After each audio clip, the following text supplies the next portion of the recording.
Assalamualaikum warahmatullahi wabarakatuh. Sebelumnya izin memperkenalkan diri, nama saya Muhammad Febri Aryan Saputra dengan nomor NPM 22 17 05 1019 dari kelas D. Di sini saya ingin mencoba menjelaskan materi tentang teori komputasi pada mata kuliah teori bahasa dan otomata.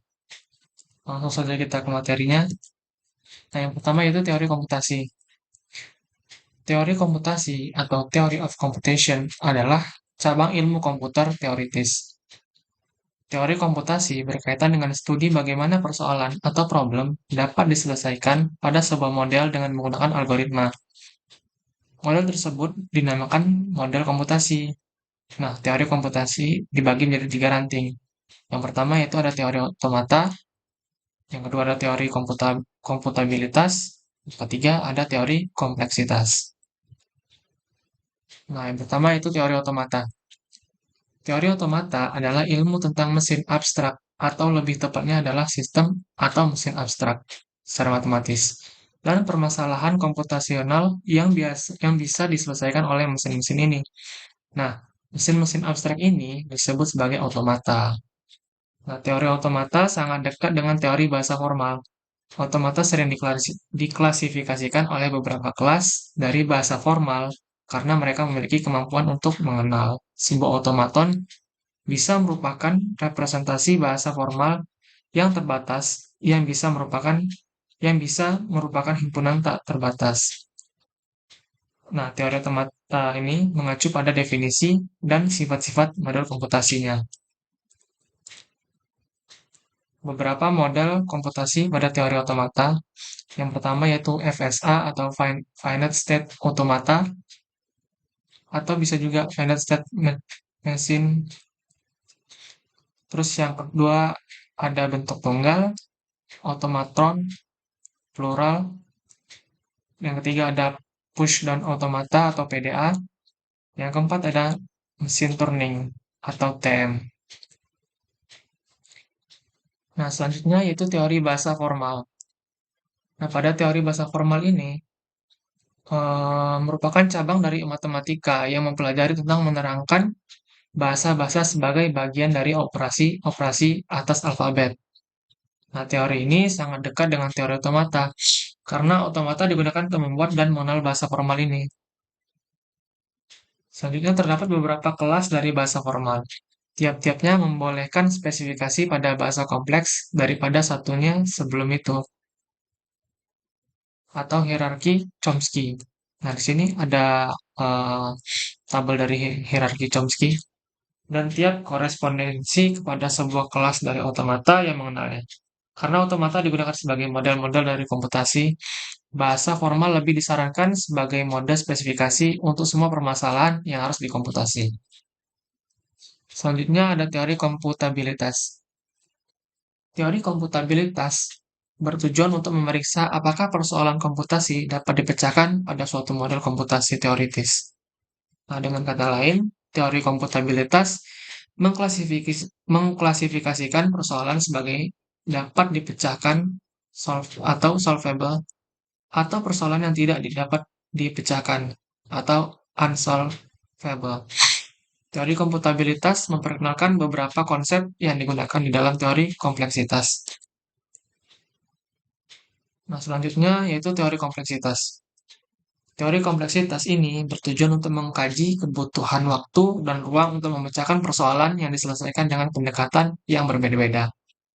Atau dengan kata lain, teori kompleksitas mengklasifikasikan persoalan sebagai persoalan mudah atau persoalan sukar. Nah, selanjutnya bahasa reguler.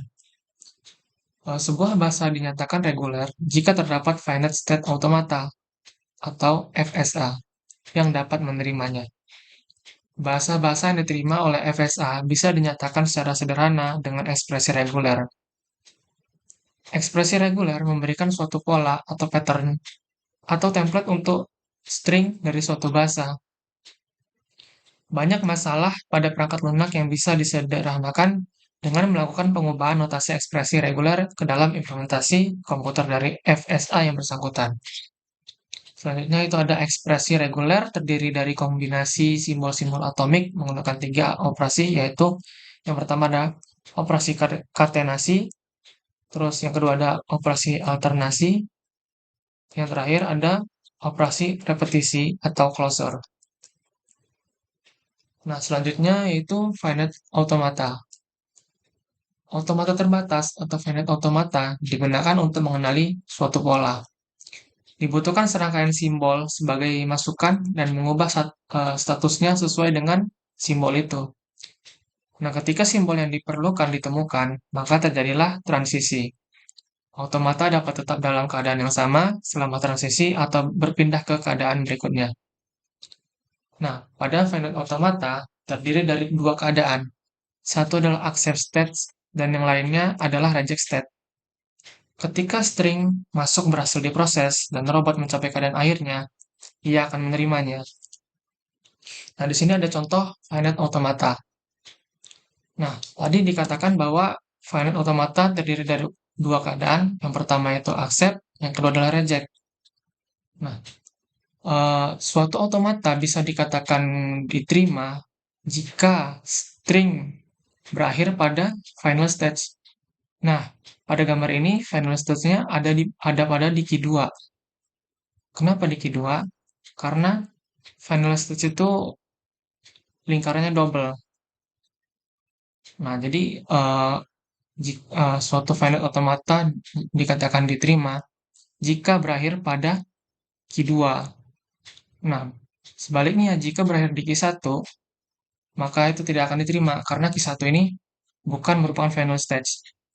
Jadi kayak contoh dari final final finite state yang diterima yaitu dari key 0 ke simbolnya 1, terus dari 1 0 0.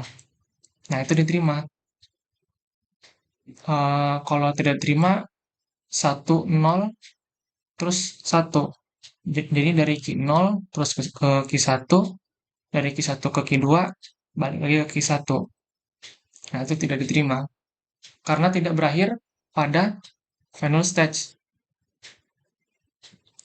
Nah, selanjutnya yaitu metode untuk mengetahui apakah suatu string termasuk dalam tata bahasa atau tidak. Dalam teori bahasa dan otomata, kita dapat menggunakan berbagai metode untuk menentukan apakah suatu string termasuk dalam bahasa yang didefinisikan oleh tata bahasa atau tidak. Ada beberapa metode umum yang digunakan. Yang pertama itu pengenalan otomata. Salah satu cara paling dasar untuk menentukan apakah suatu string termasuk dalam bahasa adalah dengan menggunakan otomata.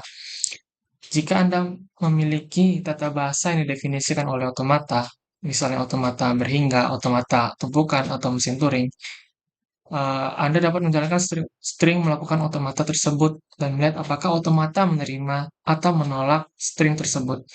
Jika otomata menerima string, maka string tersebut termasuk dalam bahasa. Jika otomata menolak, maka tidak termasuk dalam bahasa itu sendiri. Nah, selanjutnya, metode menggunakan pemrosesan bahasa alami. Dalam beberapa kasus, kita mungkin perlu menggunakan teknik pemrosesan bahasa alami atau NLP untuk mengidentifikasikan apakah suatu string mematuhi tata bahasa tertentu.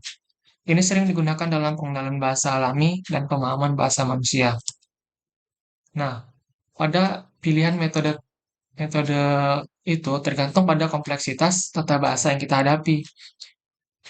Untuk tata bahasa yang lebih sederhana, kita mungkin dapat menggunakan metode yang lebih sederhana, seperti ekspresi reguler atau mesin keadaan terbatas. Cukup sekian dari saya. Mohon maaf jika banyak kekurangannya. Wabillahi taufiq walhidayah. Wassalamualaikum warahmatullahi wabarakatuh.